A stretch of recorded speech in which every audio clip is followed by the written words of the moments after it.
Jill, are we pretty good? Okay. All right, everybody. Welcome to the MSA. It is great to be back in person with a lot of people here on the island. This is really a great start to the meeting. I have the easiest job. I get to introduce a past president who's going to introduce a couple of giants to not only the Midwest Surgical, but also American surgery. So I'm going to turn the podium over to Dr. Berg, who was our president in 2012, and he's going to introduce our speaker for tonight.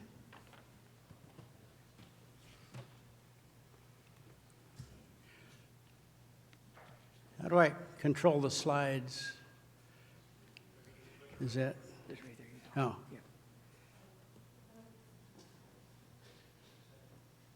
I got to go back. Now I got to go back. Okay.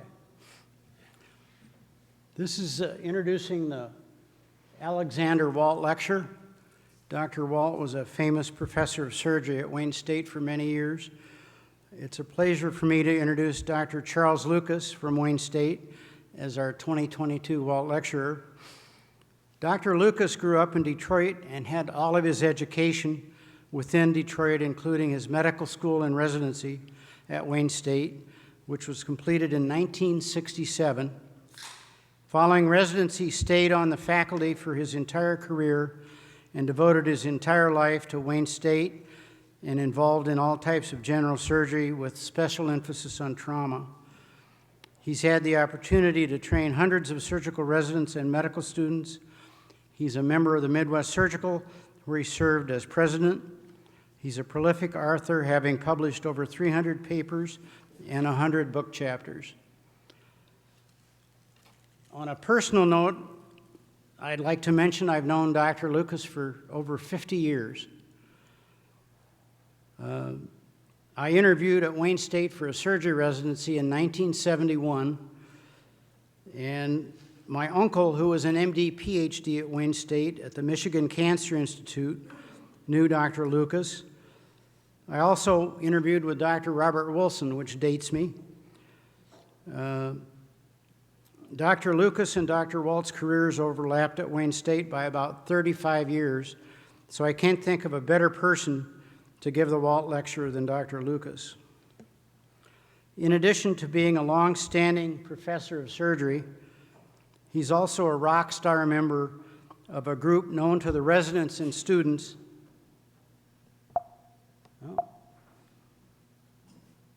as the L's. Charlie?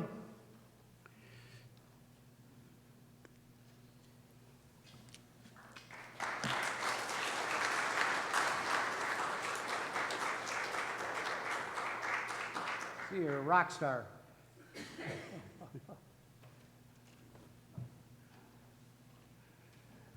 Thank you, Rick. And a special thank you to Bill, Rick, and Jeff for giving me the opportunity to talk about a famous American surgeon known by his residents and young attendings as Dr. Walt and Alec by his friends. Hit the right one, Charlie. Isaac Walt immigrated from Wilkamir, Lithuania in 1906 in order to get away from the awful pogroms and to avoid conscription in the Russian army. He married Leah Garb in 1910, and they had 5 children. There was a terrible train accident that occurred in 1926, and Leah and Dr. Walt's 2 older sisters, Frida and Jane, were among the 63 people that were killed at that time. That left Isaac, shown here with his brother Barney, to raise the 3 boys, all of whom became physicians. Dr. Walt expressed some interest in journalism at that time, but was convinced by his older brothers and his dad that he'd do better in medicine. The early years for Dr. Walt included his high school at Gray High School in Port Elizabeth, South Africa, where he starred as a student and an athlete, and then entered at the University of Cape Town in 1940 in the Faculty of Medicine. The next year, World War II broke up, and Alec and his good friend Bill Hoffenberg joined the South African 6th Armored Division, which was attached to the British 8th Army under the direction of Field Marshal Bernard Montgomery. They drove the Ramos tanks out of Africa, North Africa, and then crossed the Mediterranean Sea, where they walked up the east coast of Sicily, crossed over Messina to the boot of Italy, and finally up to Rome when the Italians surrendered. This is Alec and his friend Bill during the North African campaign in the very hot summer, when that was the typical relaxed uniform for the military. After the war, he went back to the University of Cape Town, where he excelled as a student, was the captain of the cricket team, and was a first class in field and track as a hurdler. He had the good sense when he went back to the University of Cape Town to marry Irene, and this is the two of them at his graduation from the medical facility at UTC.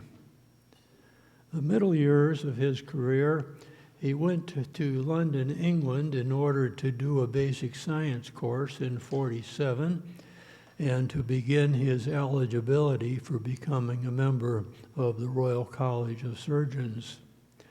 That was followed by a 6-year stint at the Mayo Clinic, where he was involved in surgical training, became a candidate for the FRCS, and got his Master's of Science degree in surgery. He then returned to England and worked at St. Martin Hospital in Bath, where he completed his FRCS requirements, after which he went to Groot Schuur, which is another name for Big Barn Hospital in Cape Town, where he was assistant surgeon and lecturer. Dr. Van Heerden tells some interesting stories and has published this about the middle years of Dr. Walt as a surgeon and lecturer. The distinct attributes for which he was to become famous were obvious. His lucid presentation mixed with wit and humanism, British accent, American twang, was admired by the male students and caused the hearts of the female students to go aflutter. He competed with the students on the cricket patches, regaled them with stories about the Mayo Clinic at the nearby Pig and Whistle, and challenged them to golf courses throughout the area of Cape Town. He was always the mentor. Dr. Van Heerden said, "Which surgical residency in South Africa is best for me? You belong at the Mayo Clinic. I will take care of it." And this is one of the many examples where he mentored others into successful careers. The transition began because of politics. Where Walt created apartheid in 1948, the word means African, separate but equal. The turning point in the fight against apartheid occurred at the Sharpeville massacre in 1960, when 65 unarmed protesters were killed by police, mostly shot in the back. I had the privilege of lecturing in South Africa in 1976, and it was so obvious that apartheid was separate but not equal. It was far worse than the old American South. His cousin-in-law was Theodore Levin, who was the Chief Justice of the U.S. Fifth Circuit Court, who sent a letter down to South Africa, "Get out of there." The Walt family emigrated to Detroit, which is the home of the Levin clan, and he became assistant professor of surgery at Wayne and a surgical consultant at the Veterans Administration Hospital. How do you go from assistant professor to chairman? Well, Dr. Walt was quite charismatic on rounds, and in the weekly journal club, he sparked our Saturday morning grand rounds. We used to work on Saturdays in those days. And 3 times he received the teaching award by the residents. In 1966, the dean had a terrible crisis. The chairman and vice chairman suddenly moved on to other locations, and Dean Gardner asked Alec to serve as the interim chair while the surgical committee developed a full chair. Alec did many good things when he was interim chairman. He recognized that each of the surgical divisions of surgery needed to be departments. Orthopedics, neurosurgery, etc. were not departments at the time. There was a long-standing conflict between receiving hospital and children's hospital regarding cardiac surgery, which he resolved. He enhanced the teaching program at our Veterans Hospital, and he revitalized our journal club. One of the early challenges shortly after he became interim chair was the riot that occurred in July 23, 1967, when there had been a raid of one of the blind pigs just to the west of the receiving hospital. Lots of stores were torched, but it was kept off the news until 6 o'clock that evening when Alec and Irene were visiting friends. He immediately said, "We have to go home." He told her to pack extra some underwear because he was going into the hospital. She thought he was crazy. He went into the hospital predicting on the basis of his South African experience that this was a riot, not a civil disturbance. It ended up being the worst riot that we had in that fateful summer. During a period of 4 days, there were 1,500 injured patients treated, including 500 patients treated over 30 hours. On July the 25th, all 9 operating rooms were running, and Dr. Walt, working with Dr. Wilson, opened up 2 operating rooms in the hallway based upon the lessons that he had learned when he worked with the surgical teams in the battle throughout Italy. By all standings, this was deemed to be a great success, and the dean removed the term interim. Dr. Walt recognized that being a hero and taking care of a riot was really not the big challenge. The big challenge was to correct the inequities we had at the receiving hospital, and he instilled and encouraged Irene to develop a beautification program. The old receiving had 13 bed wards without curtains, shades, or bedside stands. The ICU had no air conditioning, no screens on the windows. Dr. Jim Cito, one of our good residents at the time, wrote, "Shoe flies from trachostoma PRN." The administrator wanted him fired. Dr. Walt thought better. He said, "Well, you get the ICU taken care of and we'll deal with it." They had the air conditioners and screens in the ICU within 2 days, and Dr. Lucas, who was assigned to chastise Jim, took him out for a beer and a burger. The old hospital was just absolutely a mess, and Irene created an atrium She had zero artwork in the hospital, and she went out through the community in order to get many innovations. And this extended throughout the extent of the receiving hospital until it closed and into the new hospital when it opened in 1980. He was a master educator. The surgical residents had to know physiology and history. He always had a roster of the junior students at the grand rounds, and he would call out a student's name and say, "Who was Bill Roth?" Of course, the students who didn't answer, that was an admission of the truancy, so they learned to come.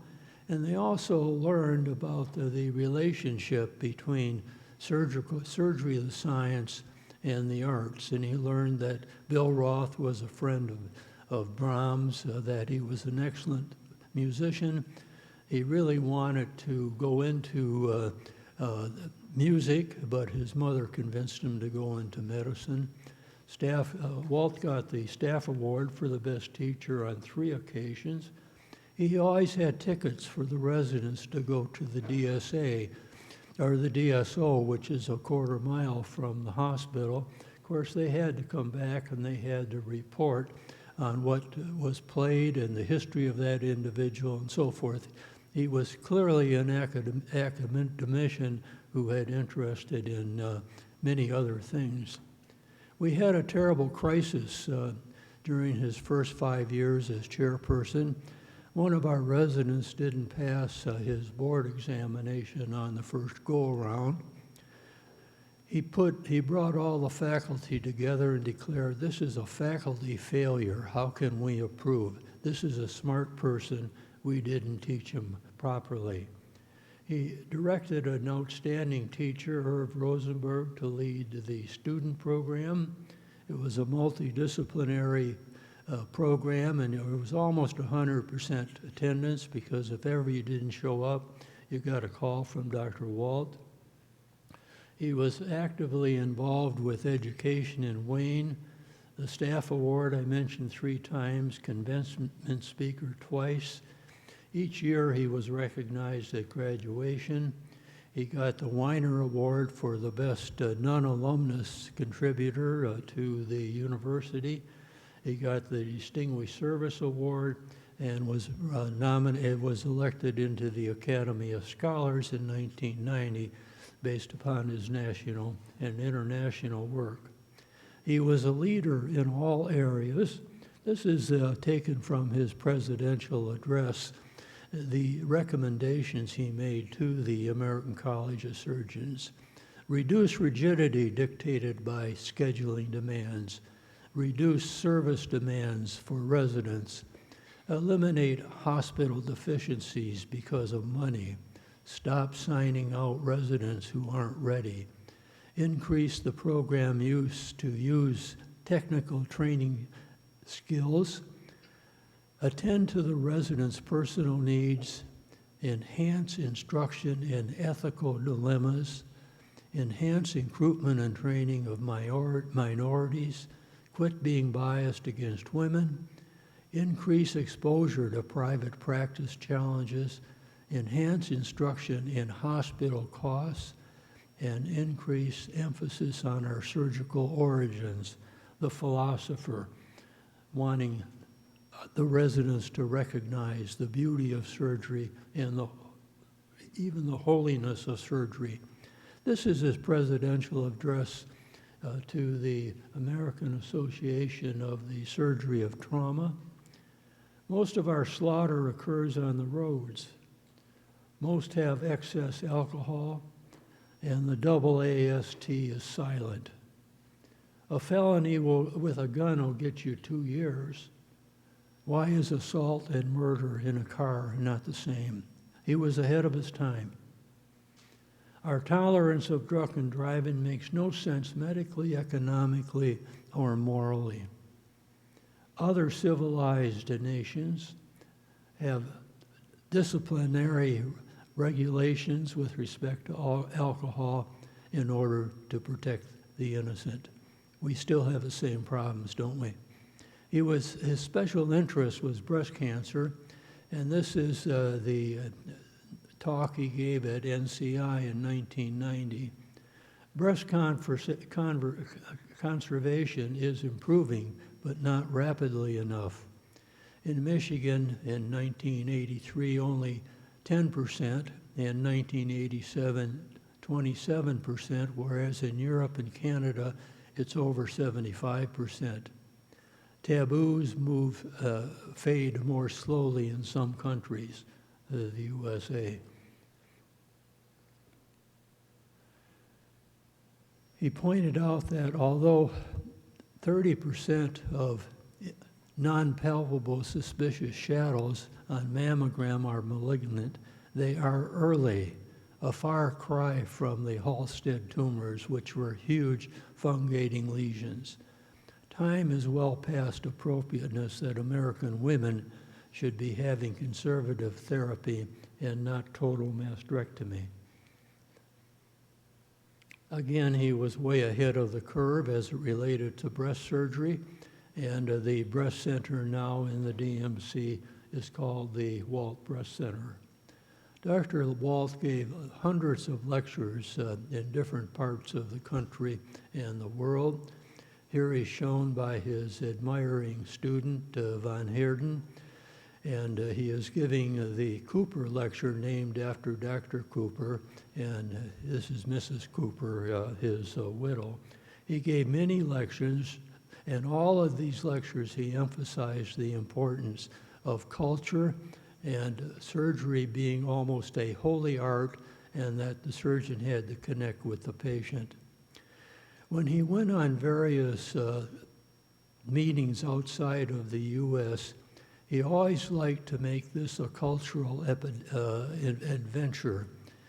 I just picked one trip that he made at the American Hellenic Congress in 1994 when he was the president of the ACS. He had other presidents with him, including Brent Eastman, who didn't become president until 2006.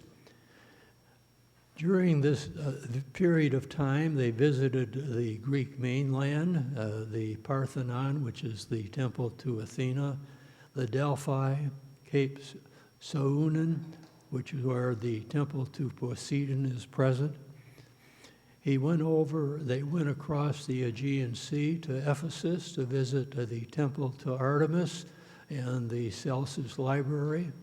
They went to Crete to look at the Knossos Palace, the Santorini Island, which is sort of the basis for the story of Atlantis, and Rhodes, where he visited the famous Colosseum dedicated to the sun god.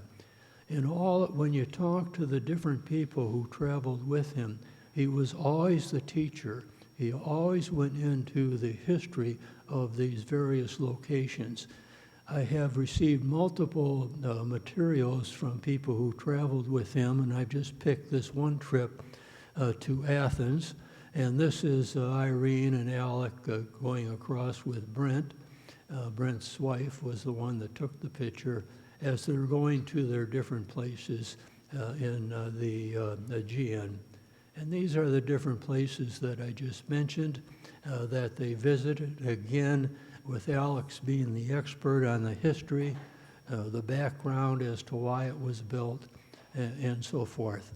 And this is Alec and Irene in front of the great library in Ephesus, which was built in 117 AD during the Bronze Era. And this is the offspring. And this is Colin is Lindsay's husband. Steve and John are the three children, Lindsay, Steve, and John. And it's the old story that apples usually fall near the tree.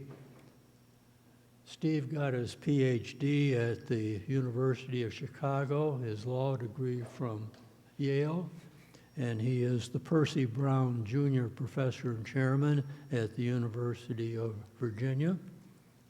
John got his law degree is a busy attorney in southeast Michigan, His son Aaron, co-author of this paper, is a medical student in New York, and Jack has just finished the Ross Business School at the University of Michigan.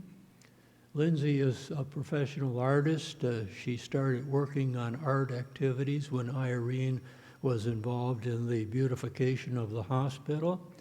She works with the High Noon Gallery. She has many solo exhibits, has work in many collections around the Northeast, and their daughter Eve is an international relations expert at SUNY and is a consultant for Social Impact Partnership.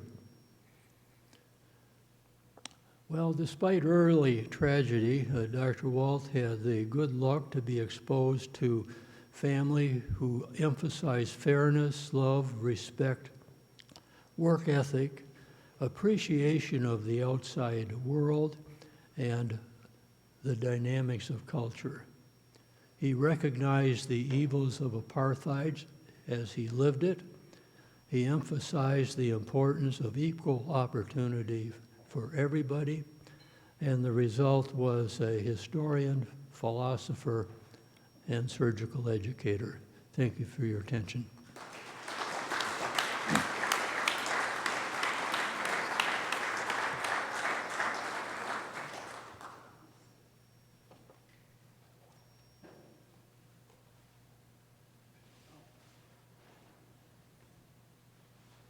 Looking for your award here. Thank you much. Where's the plaque? Oh, it got moved. It was right here. Margie, or, We have a plaque for you. hold on one second. I already stole it. Did you? They already gave it to you? Yeah, thank you. Thank you. Thank you much.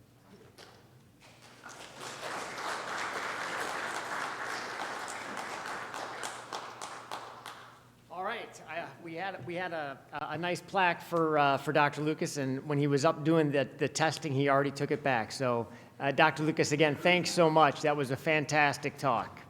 Ash, are you in the audience somewhere? Dr. Mansour? Let's do it.